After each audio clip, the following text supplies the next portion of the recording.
बिस्मिल्लाहिर्रहमानिर्रहीम, अस्सलामुअलैकुम।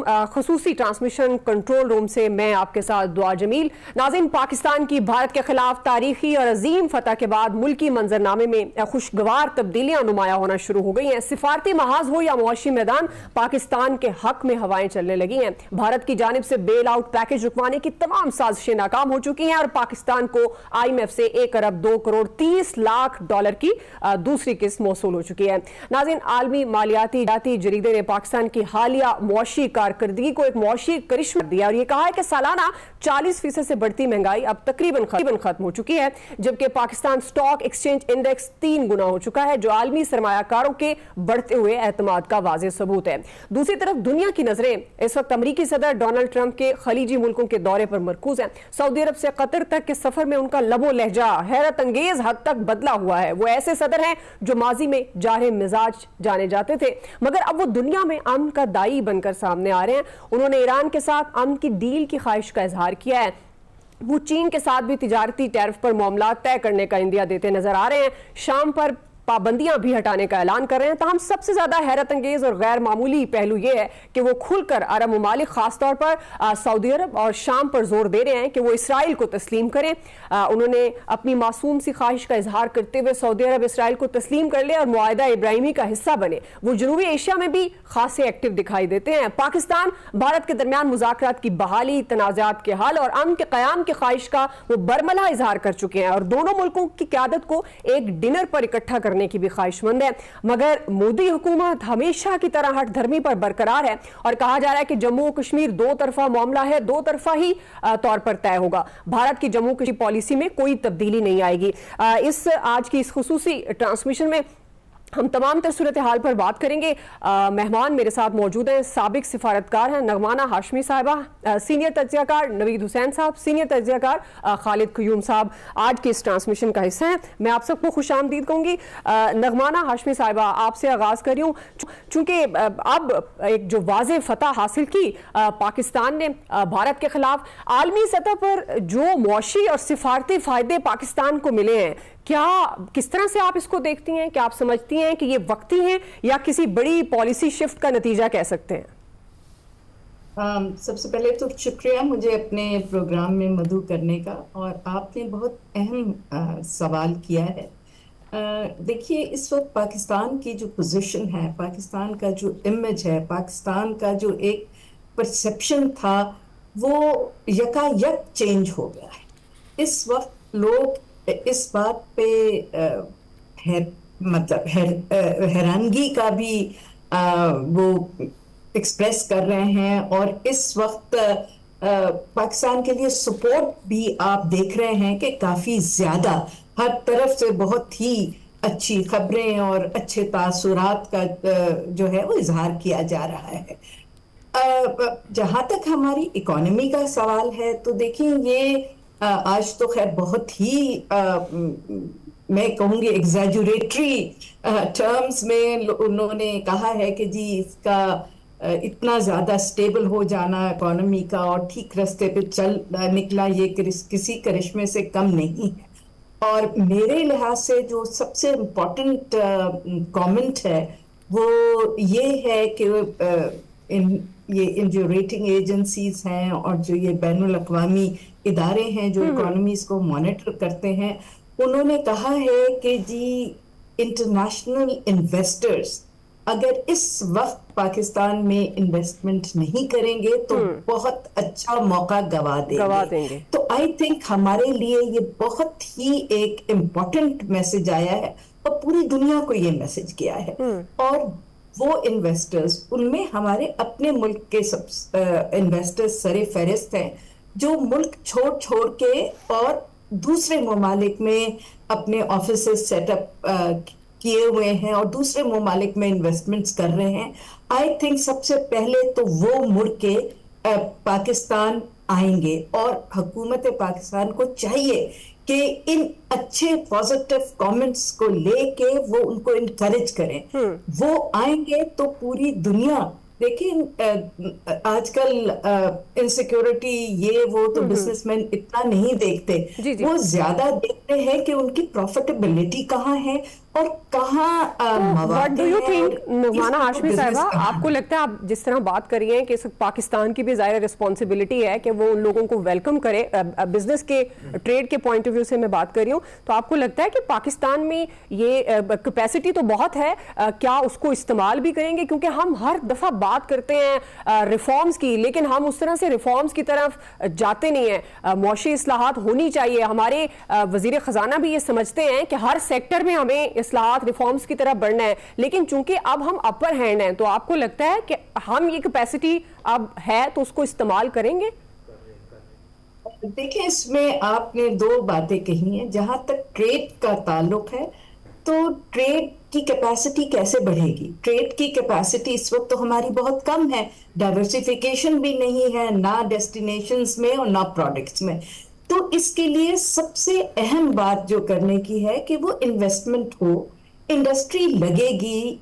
Special economic zones जो थोड़ा सुस्त रवि का शिकार है, वो जब अपनी फुल पोटेंशियल से प्रोडक्शन शुरू करेंगे तो देखें, हम कुछ प्रोड्यूस करेंगे तो ट्रेड करेंगे ना। तो इसी लिहाज से मैं कह रही थी कि ट्रेड से ज्यादा हमारे लिए इस वक्त इम्पोर्टेंट ये है कि हम अपनी कैपेसिटी बिल्ड करें। अपनी जो इंडस्ट्री है टेक्सटाइल की है, मेजर तो टेक्सटाइल ही है और इंडस्ट्रीज में है, कि उनको मॉडर्नाइजेशन की जरूरत है, उन्हें एक्सपेंशन की जरूरत है, उन्हें डाइवर्सिफिकेशन की जरूरत है। और उसके लिए सबसे ज्यादा हमें नई टेक्नोलॉजी, ग्रीन टेक्नोलॉजी और इन्वेस्टमेंट की जरूरत है। इसके लिए आई थिंक इस वक्त बहुत ही सुनहरी मौका है, खास तौर पे अपनी रीजनल कंट्रीज के साथ मिलके जॉइंट प्रोजेक्ट्स करें, तो मल्टीलैटरल प्रोजेक्ट्स करें। जी। और हम अपनी इंडस्ट्री को आगे लेके चलेंगे। बहुत ही अहम मेरा ख्याल है पेशरफ्त होगी। और खास तौर नवीद साहब को भी शामिल अमेरिका ने भी कहा, मैं अपना जुमला खत्म करूं? जी जरूर, इजाजत हो तो? जी बिल्कुल। और देखिए, इस वक्त ट्रंप ने भी बहुत खुल के कहा है कि हम पाकिस्तान को सपोर्ट करेंगे उनकी इकोनॉमी में, उनकी ट्रेड, और वी वांट कि हम उनके साथ अपनी ट्रेड और इकोनॉमिक रिलेशंस बढ़ाएं। तो आई थिंक जो भी आप कहें, बट अमेरिका एक बड़ा मुल्क है और वो जब इस तरह की बात करता है तो जाहिर सी बात है बाकी इंटरनेशनल कम्युनिटी उस पर तवज्जो देती है। चीन तो ऑलरेडी हमारे साथ है। तो आई थिंक आप नियर फ्यूचर में काफी पॉजिटिव डेवलपमेंट्स इकोनॉमी और इन्वेस्टमेंट के हिसाब से भी देखेंगी। सही जी। नवीद साहब, जिस तरह से आप नगमाना हाशमी साहिबा भी बात करी हैं कि ये गोल्डन चांस है, खासतौर पर जो अमेरिका की इन्वॉल्वमेंट अब नजर आई, जिस तरह से भारत को मुंह की खाना पड़ी और पाकिस्तान के साथ जो अमेरिका का एक रिलेशनशिप नजर आया, हमेशा ही पाक अमेरिका ताल्लुकात पर सवालात उठाए जाते रहे हैं। अगर हम इक्तिसादी तौर पर, जबकि अब सराहा जा रहा है पाकिस्तान को, पाकिस्तान की मईशत जिस तरह से जीरो की तरफ आई, बेहतरी की तरफ आई, और उसको सराहा जा रहा है, अब आपको लगता है कि हमें, क्योंकि अब इंडिया को तो बहुत सारे तहफ़्फ़ुज़ात हैं, वो खुलकर मान नहीं रहा, ट्रंप की सालसी को भी लेकर ट्रंप के साथ कोई शायद कोई कॉन्फ्लिक्ट का भी हो सकता है, लेकिन क्या पाकिस्तान इसका फायदा उठा सकता है इक़्तिसादी सिफारती तौर पर? देखिए दुआ, एक चीज़ मेरे ख्याल में जो सबसे इम्पॉर्टेंट है इस वक्त, मोदी जी जब आए थे 2016 की उनकी पहली तकरीर अगर उठा के देखें, उन्होंने पाकिस्तान को आइसोलेट करने की बात की थी। उन्होंने कहा था कि जी मैं पाकिस्तान को ग्लोबली अछूत बनाऊंगा, और टेररिज्म को लेके पाकिस्तान को आइसोलेट करने वाला शख्स आज हमने देखा कि वो खुद आइसोलेट हो गया। हमने देखा कि IMF की बोर्ड की, एग्जीक्यूटिव बोर्ड की मीटिंग हो रही है और वहाँ पे इंडिया ने खुल के कोशिश की, एक इजराइल के अलावा वो किसी को अपने साथ नहीं मिला सका, और IMF ने जो है, जो आपका लोन था, जो प्रोग्राम था, वो अप्रूव कर दिया। उसके साथ साथ अगर देखा जाए, जो नैरेटिव वो पहलगाम के बाद लेके चला था, उस नैरेटिव को किसने बाय किया? यानी आप अमेरिका को देख लें, आप यूरोपियन यूनियन को देख लें, हत्ता कि रूस जो उसका बहुत करीबी इत्तेहादी है, किसने उसके नैरेटिव को जो है वो बाय किया? किसी ने उसके नैरेटिव को बाय नहीं किया। वो अकेला खड़ा हुआ और फिर हमने ये देखा आज तो उनके अपने अखबारात और उनके अपने इंडिपेंडेंट जो न्यूज आउटलेट्स हैं वो इस बात को एडमिट कर रहे हैं कि मोदी जी ने जो है वो जो है वो इंडिया को अकेला कर दिया। यानी मोदी वो ख्वाब देख रहे थे जो ट्रंप की पहली एडमिनिस्ट्रेशन में जो हाउडी मोदी और जो नमस्ते ट्रंप वो जो रैलियां हुई थी और वो जो बियर हग डाले जा रहे थे मोदी जो ट्रंप को डाल रहे थे, वो ये समझ रहे थे कि शायद जो है वो ट्रंप उसी तरफ आएगा। लेकिन यहां पे देखें ये जो पाकिस्तान की तरफ से जो रिटेलिएट किया गया, मेरे ख्याल में इसने जो इक्वेशन थी, पावर इक्वेशन इस रीजन में थी, उसको बदल दिया। आज दुनिया के ममालिक इंडिया को ये कह रहे हैं कि जी आप पाकिस्तान को एक बराबर की ताकत समझें, उसको एक जो है ना वो मिलिट्री पावर समझें। आप उसको भूटान ना समझें, आप उसको नेपाल ना समझें, आप उसको मालदीव ना समझें। उसने देखा और ये किसी को भी यकीन नहीं था।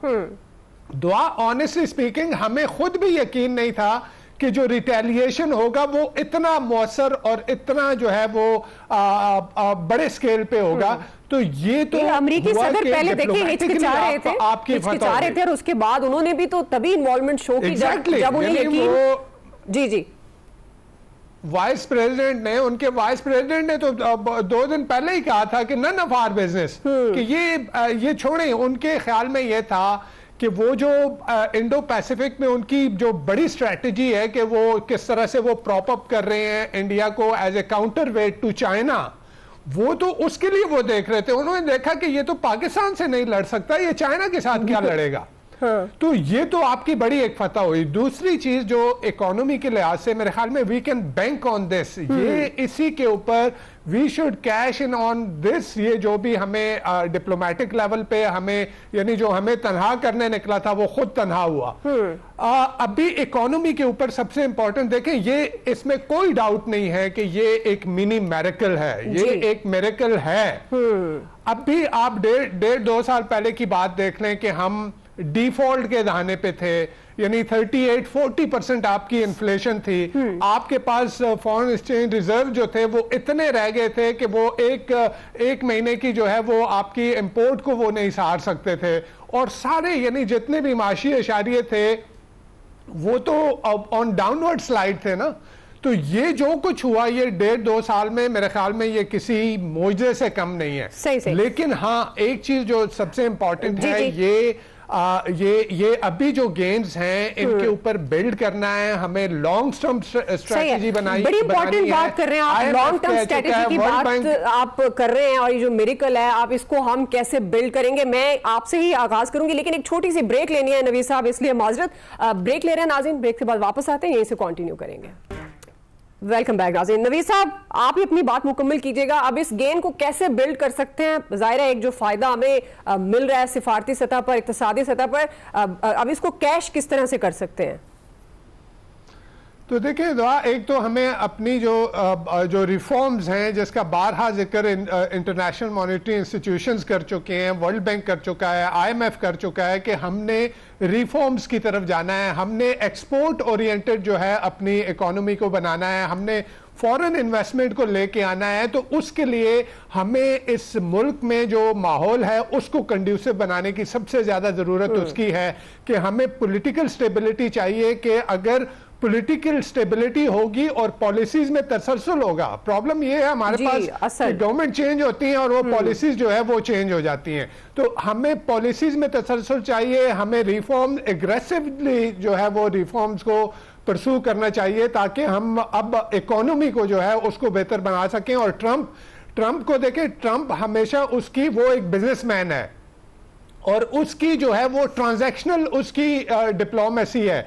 देखिए अभी सऊदी अरेबिया में क्या किया उसने, सऊदी अरेबिया में वो 600 अरब डॉलर की जो है वो डील करके चला गया। और वहां पे मजे की बात ये है कि वो जो इब्राहिम अकॉर्ड्स की बात कर रहा है कि जिसके तहत इजराइल को जो है वो उसको तस्लीम करना था, वो कहा कि जी वो अब सऊदी अरेबिया अपने टाइम पे करेगा, वो कंडीशनल नहीं किया।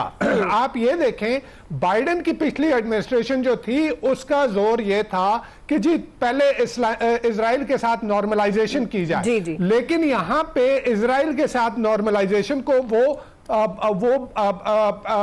पीछे ले गया और उसने जो है वो तिजारत और उसने जो है वो डील्स के ऊपर, तो यहाँ पे भी पाकिस्तान के साथ भी अगर अमेरिका जो है उसकी पॉलिटिकल विल है तो मेरे ख्याल में वो इंडिया को पाकिस्तान के साथ एक मीनिंगफुल डायलॉग के लिए चले इस पे हम बात करते हैं आगे जाकर कि किस तरह से पाक इंडिया इशू पर अमेरिका एक पॉजिटिव एक मीनिंगफुल रोल अदा कर सकता है। खालिद करीम से ये पॉलिसीज की तसल्सल, क्योंकि हमें इक्तिसादी मौशी तौर पर हम बात कर रहे हैं, तो ये किस तरह मुमकिन है कि आप अपनी पॉलिसीज में तसल्सल लाएं और वाकई जब रिफॉर्म्स की बात होती है तो एक हुकूमत चेंज होती है, जब दूसरी हुकूमत आती है तो वो ऑटोमेटिकली उसकी पॉलिसीज वो बदल जाती हैं, फिर नई पॉलिसीज आती हैं, जिसका मेरे ख्याल में ये फर्क पड़ता है कि हम जो है फिर वो जीरो से स्टार्ट करते हैं। देखिए, पहली बात तो ये है कि नवीद साहब ने जो बात की है सियासी इस्तेहकाम की और पॉलिसियों में तसलसल की, मैं उसी बात को आगे बढ़ाऊंगा कि इस वक्त जो माहौल बना है पाकिस्तान के हक़ में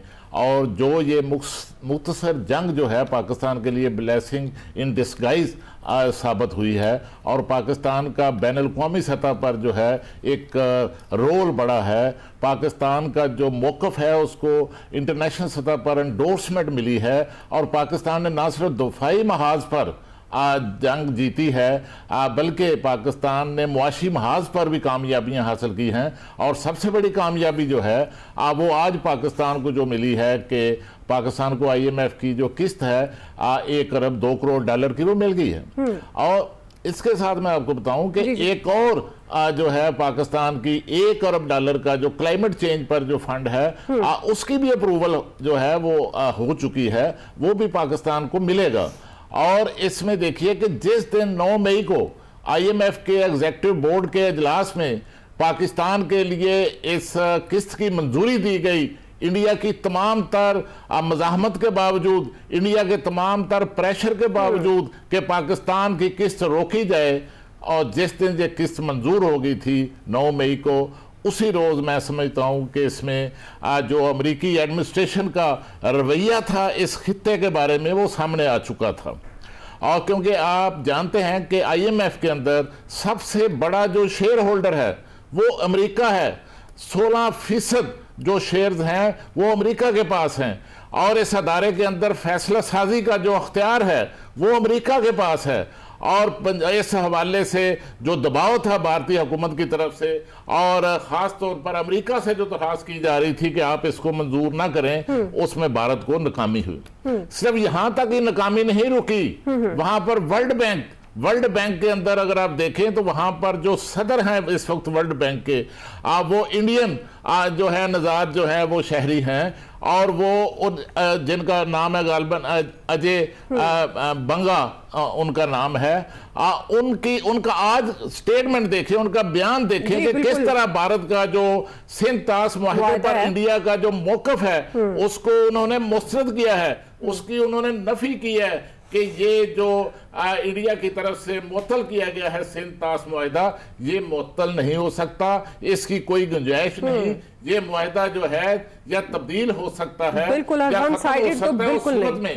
जब दोनों ममालिक जो हैं वो एक पेज पर हों, रजामंद हों। और इसके साथ ही एक और डिमांड वर्ल्ड बैंक को की गई भारतीय हुकूमत की तरफ से कि पाकिस्तान के लिए जो पिछले दिनों 20 अरब डॉलर का जो कर्जा वर्ल्ड बैंक ने जो मंजूर किया था आसान शराइत पर पाकिस्तान की डेवलपमेंट के लिए जो कर्जा मंजूर किया था उसको खत्म किया जाए। लेकिन भारत की ये कोशिश भी नाकाम हुई, यहां तक ही जो है वो भारत पाकिस्तान के मुआशी रास्ता रोकने तक नहीं रहा। फिर एशियन डेवलपमेंट बैंक का जो हालिया इजलास हुआ है मिलान के अंदर, वहां पर भी भारतीय हुकूमत ने और भारतीय वजीर जो वहां पर शरीक थे उस इजलास में, उसमें शदीद तरीन मज़ाहमत की गई पाकिस्तान के लिए कर्जों के इजरा के हवाले से।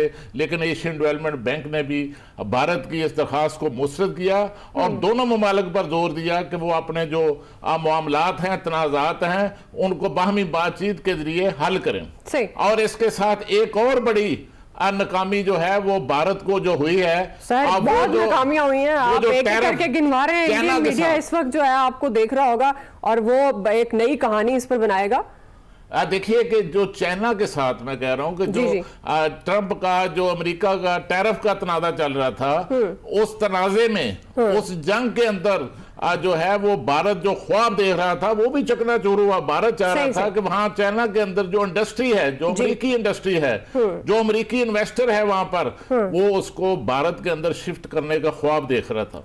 वो ख्वाब जो है वो भी जो है वो पूरा नहीं हो सका। मैं समझता हूं कि पाकिस्तान की जो आज रिपोर्ट आई है एक अमरीकी जरीते के अंदर, मैं समझता हूं कि वो बड़ी ही खुश आइंद है और खास तौर पर पाकिस्तान के अंदर गैर मुल्की सरमायाकारी के हवाले से जो मौके हैं उनका इतराफ किया गया है। और सबसे पहले तो मैं समझता हूं कि जो सी पैक पर जो इंडस्ट्रियल जोन बनाए जाने थे, अब चाइनीज इंडस्ट्री भी जो है बहुत सारे महाजों पर, नगमाना साहिबा, बहुत सारे महाज जिन पर इंडिया को इस जंग हारने के नतीजे में मुंह की खानी पड़ी। अगर एक स्टेप आगे बढ़े, कुछ बात करते हैं पाक इंडिया होने वाले मुज़ाकरात, जिसमें जाहिर है ट्रंप का सालसी होना इंडिया उसको मानता है या नहीं मानता है, लेकिन कितना जरूरी है, क्या वे फॉरवर्ड होना चाहिए अमेरिका को लेकर, और कितना जरूरी है कि ये जो मुज़ाकरात की टेबल पर भी हमें उसी तरह से इंशाल्लाह फतह हो, कितना जरूरी है कि अमेरिका ये सारी टेबल को सजाए और वहां पर जो हमारे देरीना मसाइल हैं, खासतौर पर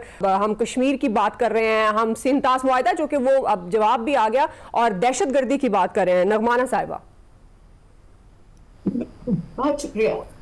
देखिए, जहां तक मुज़ाकरात का सवाल है, इंडिया ने अभी कोई कैटेगोरिकली लिख के तो जवाब नहीं दिया नहीं है। नेचुरली वो इस वक्त काफी उनको खिफत हुई है, तो वो अपने जो इंटरनल उनका पॉलिटिक्स है, इंटरनल लोग हैं, उस ऑडियंस को वो इस वक्त सेटिस्फाई कर रहे हैं और वही बातें दोहरा रहे हैं जो काफी अरसे से वो दोहराते रहे हैं। बट देखिए, वी कैन नॉट फॉरगेट कि सीज फायर के लिए पाकिस्तान ने नहीं कहा था। सीज फायर के लिए इंडिया खुद गया है अमेरिका के पास कि जी आप हमें बचाएं, हम सीज फायर करा दे, बिकॉज उनको इतना बड़ा शॉक पाकिस्तान ने दिया है जो उनके शायद ख्वाबों ख्यालों में भी नहीं था।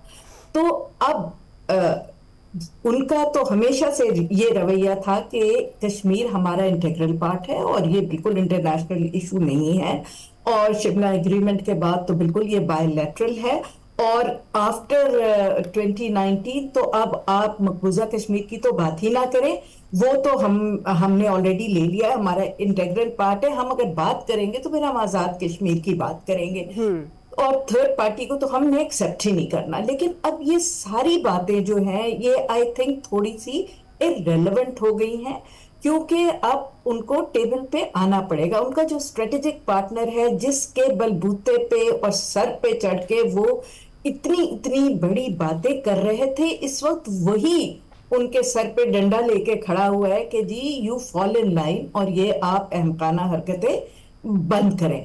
तो आई थिंक ये हमारे लिए बहुत बड़ी कामयाबी है कि एक इंडिया जैसा मुल्क जो अपनी हठधर्मी पे डटा हुआ था, खास तौर पे मोदी साहब, वो ना सिर्फ थर्ड पार्टी फैसिलिटेशन और मीडिएशन पे उनको मानना पड़ेगा, बल्कि उनको पाकिस्तान से बात करनी पड़ेगी। वो आपने देखा कि हम काफी अरसे से कहते हैं पाकिस्तान तो is not in our calculation, ये तो हमारे लिए रेलेवेंट ही नहीं है, लेकिन अब उन्हें पता चल गया है कि बहुत रेलेवेंट है। तो हमारे लिए आई थिंक ये बहुत बड़ी डिप्लोमेटिक कामयाबी है कि दुनिया इस वक्त मोदी साहब की बेवकूफी की वजह से कश्मीर के मसले को भी दोबारा एक बहुत बड़ी जिंदगी मिली है, और दुनिया ये मानने पे मजबूर हो गई है फॉर द फर्स्ट टाइम कि ये एक इंटरनेशनल इशू है, कंटेंशियस इशू है, और इसको हल करने की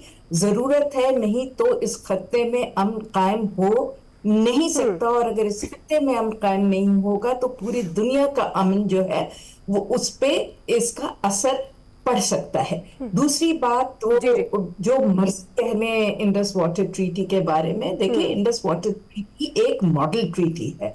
इस ट्रीटी के बाद जितनी भी अपर राइपेरियन और लोअर राइपेरियन स्टेट्स में ट्रीटीज हुई हैं, उसमें Indus water treaty as a model use हुई है। और आज तो खुद वर्ल्ड बैंक के प्रेसिडेंट ने बहुत खुले अल्फाज में, जो हम काफी दिनों से सब कह रहे थे कि उसमें कोई शिक ऐसी नहीं है कि कोई एक पार्टी उसे यूनिलैटरली खत्म करते हैं, लेकिन आज तो आपने माउथ से भी सुन लिया कि ये पॉसिबल नहीं है। तो अब हमारा जो दूसरा एजेंडा है कि जी पहला कश्मीर पे बात होगी और कश्मीर पे बात होगी और जो उनका राइट ऑफ सेल्फ डिटर्मिनेशन है, उनके ऊपर जो मजालिम हो रहे हैं उनकी बात भी होगी, और ये जो इन्होंने उसका स्टेटस एब्रोगेट किया है इस पे भी बात होगी। तो ये मोदी साहब की विजुअल थिंकिंग हो सकती है, ये रियलिटी नहीं है। दूसरी बात, पानी पे अगर बात होगी तो वो सिर्फ ये नहीं होगी कि जी आप सिंतास मुआहदा जो है उसको जो आपने हेल्ड इन अबेयर्स किया है उसको आप ठीक करते। मेरा ख्याल है बात इससे आगे होगी कि ऑलरेडी इंडिया ने वहां डैम्स बना के ट्रीटी की खिलाफ वर्जी की हुई है और तकरीबन 19% पानी जो है जो पाकिस्तान का शेयर है वो इस वक्त हमें कम मिल रहा है। तो ये गारंटीज देनी होगी वर्ल्ड बैंक को जी, और इसका फैसिलिटेटर है कि भाई ये आइंदा इस किस्म का कोई हरकत इंडिया नहीं करेगा, और अगर करेगा तो हमने तो पहले ही कहा है कि ये एक एक्ट ऑफ वॉर है, तो ये वेपनाइजेशन ऑफ वाटर जो है ये हमें टॉलरेट नहीं हम करेंगे। तीसरी बहुत बड़ी डिप्लोमेटिक फतह ये और इसकी बात होगी कि देखें अब बस हो गई है, हम ये बिल्कुल झूठे इल्जामात अब बर्दाश्त नहीं करेंगे। ये कहना मोदी साहब का कि जी ये अब हमने एक न्यू नॉर्मल इस्टेब्लिश कर लिया है और अगर जब भी हिंदुस्तान में कोई दहशतगर्दी होगी तो हम इसी तरह पाकिस्तान पे चढ़ दौड़ेंगे, जी नहीं, हम ये एक्सेप्ट नहीं करेंगे। और अब इसलिए दहशतगर्दी जो हम सारी दुनिया को डोसिए दे रहे हैं, चीख के इतने सालों से कह रहे हैं, हमें उस बात को और उजागर करके कहना पड़ेगा कि we are victim of terrorism from India.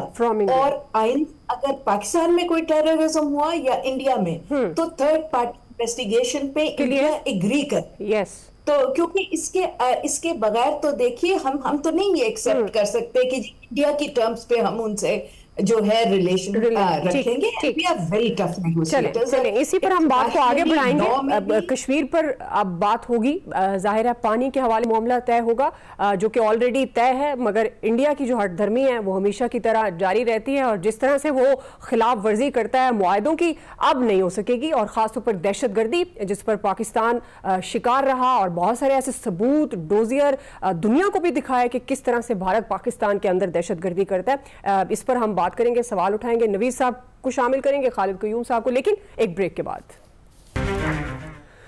Welcome back नाज़रीन। खुसूसी ट्रांसमिशन में हम बात कर रहे हैं कि भारत के साथ होने वाले मुज़ाकरात में जो 3 अहम नुक्ते हैं, कश्मीर है, सिंध तास मुआहदा है खासतौर पर पानी के हवाले से, और दहशतगर्दी जिसका शिकार पाकिस्तान है, इस पर किस तरह से और क्या अमेरिका की सालसी को साथ रखते हुए टेबल पर बिठाकर बात को आगे बढ़ाना ज़रूरी होगा। नवीद साहब, क्योंकि जिस तरह की मोदी की स्पीच थी और जो इश्तियाल अंगेज़ी हमें उसकी खिताब में तकरीर में नज़र आई, और उन्होंने फिर से दहशतगर्दी के हवाले से भी बात की, और वो अभी भी ये समझ रहे हैं कि जो उनका ऑपरेशन सिंदूर है वो जारी है। अब इस सिचुएशन में पाकिस्तान वाज़े है कश्मीर के मामले पर, पानी के मामले पर, दहशतगर्दी के हवाले से किस तरह से भारत लेकर अब बात को आगे बढ़ेगा? क्या अब भारत की ये मजबूरी नहीं है कि वो पाकिस्तान के साथ ताउन करे? दुआ देखिए, एक चीज़ मेरे ख्याल में इंटरनेशनल कम्युनिटी को ये एक रियलाइजेशन हुई है कि भारत जो है मोदी के अंडर, स्पेशली मैं बात करूंगा कि मोदी के अंडर भारत जो है वो एक रिस्पॉन्सिबल स्टेट नहीं है, वो एक जिम्मेदार स्टेट नहीं है। कि हमने ये देखा जिस तरह से उस भारतीय खुफिया एजेंसी रॉ जो है वो जिस तरह से उसने कनाडा में जो है वो सिख लीडर का असैसिनेशन करवाया, जिस तरह से उसने अमेरिका में उसका प्लॉट अनकवर हुआ, जिस तरह से ऑस्ट्रेलिया में जो कुछ उसने किया, जिस तरह से वो यूके में किया, या जिस तरह से पाकिस्तान में उसने टारगेटेड असैसिनेशन करवाई, वो एक रिस्पॉन्सिबल स्टेट नहीं है। अच्छा, उसके साथ साथ आप ये देखें रिस्पॉन्सिबल स्टेट का बिहेवियर होता है कि अगर कनाडा में जो है वो सिख लीडर का असैसिनेशन होता है निजर का, तो वो 2023 में होता है और कनाडा उस पर महीनों लेता है कि उसकी इन्वेस्टिगेशन करने के बाद जो है वो जाके इल्जाम इंडिया के ऊपर लगाता है। लेकिन यहाँ पे पहलगाम होता है और उंगली एकदम पाकिस्तान की तरफ उठती है। आपने दुनिया को, सारी दुनिया ने आपसे कहा कि जी आप दे, आपके पास अगर कोई सबूत है, कोई एविडेंस है तो दे। पाकिस्तान ने आपको जो है वो न्यूट्रल इन्वेस्टिगेशन की ऑफर की, लेकिन नहीं, आप महान बने हुए हैं। आप अपने आप को सो मच सो देखिए, अमेरिका का जो रिलीजियस राइट का कमीशन है, उसने तो इंडिया की रॉ के खिलाफ जो है वो सैंक्शन की बात कर दी। यानी इसका मतलब है कि आप अपने आप से ज्यादा अपने कद से बड़े काम कर रहे हैं। यहां पे यूएन सिक्योरिटी काउंसिल की रेजोल्यूशन है कश्मीर के ऊपर, आप नहीं मान रहे, आपने यूनिलैटरली उसका जो है वो स्टेट का स्टेटस खत्म कर दिया और उसको जो है यूनियन टेरिटरी बना दिया। यानी आप अक़वाम मुत्तहिदा की करारदादों को नहीं मान रहे। दूसरी तरफ इंडस वाटर ट्रीटी है जिसको वर्ल्ड बैंक ने मीडिएट करवाया है, आप यूनिलैटरली उसको you are holding it in abeyance. यानी यह कहां का आप क्या हर कानून से बाला तर रहे हैं, आप इंटरनेशनल लॉ से बाला तर रहे हैं। अगर इस तरह का रवैया रहा तो ये रवैया मेरे ख्याल में इंटरनेशनल कम्युनिटी को भी, अगर भारत इतना अपने कद से बढ़ने की कोशिश कर रहा है कि वो जाके कनाडा और अमेरिका और ऑस्ट्रेलिया में जो है वो सिखों की असैसिनेशन करवा रहा है, तो ये मेरे ख्याल में इंटरनेशनल कम्युनिटी को ये रियलाइजेशन हो गया है कि इंडिया एक रिस्पॉन्सिबल स्टेट नहीं है। बिल्कुल। यहां पे अब एक हिंदू इंतहा पसंद गवर्नमेंट बैठी हुई है इंडिया में। जिस तरह से माइनॉरिटीज के राइट्स को पामाल किया जा रहा है, मुसलमानों के राइट्स को पामाल किया जा रहा है, इवन सो मच सो के जो दलित कम्युनिटी है इंडिया की, उनके साथ जो कुछ किया जा रहा है, तो ये खित्ते के लिए ही नहीं, ये दुनिया के लिए खतरनाक है। खित्ते के लिए नहीं, दुनिया के लिए खतरनाक है। बिल्कुल, एक ब्रेक लेनी है नाज़रीन, क्विकली यहीं से कंटिन्यू करेंगे। वेलकम बैक नाज़रीन। खालिद कयूम साहब, अब ये जो एक शिकस्त से दो चार हुआ और अब ये कहा जा रहा है कि दहाइयों पीछे चला गया इंडिया, जो कि उसको बड़ा नाज था, बड़ा गुरूर था, वो किसी भी मुल्क में जाकर दहशतगर्दी करके भी नहीं मानता था कि उसने दहशतगर्दी की। लेकिन अब दुनिया के सामने वो बिल्कुल क्लियर हो गया है कि क्या है असल मोदी का चेहरा, क्या है असल इंडिया। तो अब इस शिकस्त के बाद क्या ये वो कद रहेगा? क्या अब ये नहीं कि अब मोदी सरकार को वैसे अपनी कौम के सामने बढ़ के मारे, लेकिन हकीकत को तो मानना पड़ेगा। देखिए, बैन अल-अक़वामी सतह पर तो मोदी का और भारतीय हुकूमत का जो बयानिया था वो पिट चुका है, वो नहीं बिक सका। जबकि बैन अल-अक़वामी सतह पर पाकिस्तान का जो बयानिया था, पाकिस्तान का जो मौक़िफ़ था, उसकी दुनिया ने तईद की है। और दुनिया ने शायद इसलिए भी तईद की है कि जो पाकिस्तान की तरफ से गैर जानबदाराना और आज़ादाना बैन अल-अक़वामी सतह पर तहकीकात की पेशकश की गई, ये बहुत बड़ा इक़दाम था पाकिस्तान की हुकूमत का। और फिर यहाँ तक मामला नहीं रहा, कई ममालिक ने फिर अपने तौर पर भी इस वाक़े की, पहलगाम का जो वाक़या था, इसमें पाकिस्तान के मुलव्वस होने के बारे में या किसी और के मुलव्वस होने के बारे में अपनी इंक्वायरी भी करवाई। और फिर उस इंक्वायरी की रोशनी में जो है वो चीज़ें जो अब सामने आ रही हैं, जो हक़ाइक़ सामने आ रहे हैं, वो उसमें जो है ये जो नॉन स्टेट एक्टर्स हैं भारत के अंदर जिनकी सरपरस्ती है और वहां से उसके ताने बाने किसी और मुल्क में भी मिलते हैं, और उसमें जो भारतीय एस्टेब्लिशमेंट है और राह है उसकी सरपरस्ती भी शामिल है। उस हवाले से भी अब जो है वो हक़ाइक़ जो है वो सामने आ रहे हैं। और दुनिया को जब ये इस हवाले से जो है वो दुनिया का एक क्लियर हुआ इंक्वायरी के नतीजे में कि पाकिस्तान का इसमें इस वाक़े के अंदर कोई रोल नहीं है, तो उससे पाकिस्तान की बैन अल-अक़वामी सतह पर साख भी बढ़ी, पाकिस्तान की बैन अल-अक़वामी सतह पर सपोर्ट भी बढ़ी। और फिर जो बड़ी कुफ्तें हैं, बड़े ममालिक हैं, ख़ास तौर पर अमेरिका ने खुलकर फिर जो है इस सारे मामले में जो है वो पाकिस्तान के मौक़िफ़ को भी एंडोर्स किया। और अब मैं समझता हूँ कि देखिए कि ये जो दफाई महाज पर भारत को शिकस्त हुई है, इस शिकस्त के बाद नरेंद्र मोदी का सियासी इम्तहान शुरू हो चुका है भारत के अंदर। और वहां पर जो नरेंद्र मोदी की सियासी बका है वो खतरा से दुचार हो चुकी है। और इस वक्त सबसे ज्यादा खतरा नरेंद्र मोदी की सियासत को हो चुका है। और वहां पर देखिए कि दाखिली तौर पर उन पर जो है अवामी सतह पर भी एक प्रेशर और दबाव आ रहा है, और सियासी सतह पर भी उनके ऊपर एक प्रेशर और दबाव आ रहा है। वहां की जो अपोजिशन जमाते हैं वो यक जबान होकर मोदी पर दबाव बढ़ा रही हैं और उनसे हिसाब मांग रही हैं कि आए पार्लियामेंट के अंदर आकर हमें शिकस्त का जवाब दें, आए ऑल पार्टी कॉन्फ्रेंस बुलाएं, उसमें शिकस्त की वजूहात बयान करें तो और उनसे अब जो है वो इस्तीफों का, नरेंद्र मोदी के इस्तीफे की आवाजें भी आई हैं और भारतीय वजीर दाखिला के इस्तीफे की बातें जो हैं अब वो भी आई हैं। और मैं समझता हूं कि इस सारे अमल में बैन अल-अक़वामी सतह पर खास तौर पर भारत को सफारती महाज पर सबसे बड़ी शिकस्त हुई है, पाकिस्तान को कामयाबी हुई है। लेकिन एक बात जो मैं करना चाहता था वो रह गई कि पाकिस्तान के अंदर उस वक्त तक मुआशी इस्तेहकाम नहीं आ सकता, उस वक्त तक गैर मुल्की सरमायाकारी का अमल मुअस्सर नहीं हो सकता जब तक सियासी इस्तेहकाम ना हो। और इसके लिए एक चार्टर ऑफ डेमोक्रेसी की जरूरत है और एक चार्टर ऑफ इकोनॉमी की जरूरत है। नबी साहब लास्ट कमेंट कर दीजिएगा, टाइम अब क्लोजिंग की तरफ जा रहे हैं हम। ये अब दहशतगर्दी का इशू तो दोनों का है ना, इंडिया का भी, इंडिया क्लेम कर रहा है कि जो हमारे मुल्क में भी दहशतगर्दी हो रही है, ऑल्दो वो इल्जाम पाकिस्तान पर लगा देता है, लेकिन पाकिस्तान ने हमेशा जिम्मेदाराना एक स्टेट होने का सबूत दिया है कि वो कहता है कि जी तहकीकात करें आप, और उसके बाद और हम भी तहकीकात में आपके साथ शामिल हैं, न्यूट्रल वेन्यू आप तय कर लें। तो ये मुज़ाकरात में जब दहशतगर्दी के हवाले से बात हो तो ये तो दोनों का फायदा है, तो दोनों को इस पर ताउन करना चाहिए। नवीद साहब बिल्कुल बिल्कुल दुआ, आपने बिल्कुल ठीक बात की। देखें जो जंग है वो हल नहीं है। मैंने मेरे ख्याल में पहले भी कहा था कि चाइना एक वक्त में चाइना इंडिया से पीछे था इकोनॉमिकली, और आज चाइना जो है वो इंडिया से 5 गुना बड़ी जो है वो मईशत बन चुकी है। रीज़न क्या है?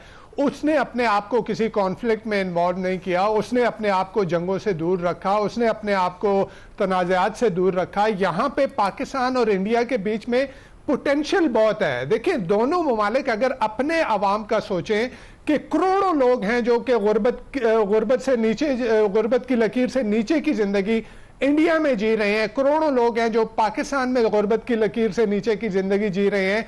आपके पास एक अच्छी अपॉर्चुनिटी है, और मेरे ख्याल में ट्रंप अगर ये करते हैं, ट्रंप के पास मेरे ख्याल में ये क्लाउट उनके पास है, वो कर सकते हैं। हमने देखा ये ट्रेड वॉर में, टैरिफ वॉर के ऊपर इंडिया ने यूनिलैटरली कंसेशंस दी हैं अमेरिका को। रीजन बीइंग कि उसको पता है कि जी अब अमेरिका के बगैर मेरा वो, तो अगर अमेरिका के पास ये पॉलिटिकल विल है, अगर ट्रंप जो है वो जियो स्ट्रेटेजिक लेवल से ऊपर जाके और वो जो कह रहे हैं कि जी मैं दुनिया में जंगें खत्म करना चाह रहा हूं, अगर वो इस सोच के साथ पाकिस्तान और इंडिया को बिठाएं तो मेरे ख्याल में अगर पाकिस्तान और इंडिया में वो मुफाहमत करवा देते हैं तो वो नोबेल पीस प्राइज के हकदार होंगे। चलें जी, वक्त भी हमारे पास खत्म हो गया जी। आप तमाम मेहमान शुक्रिया, इजाजत दीजिए, अल्लाह हाफिज।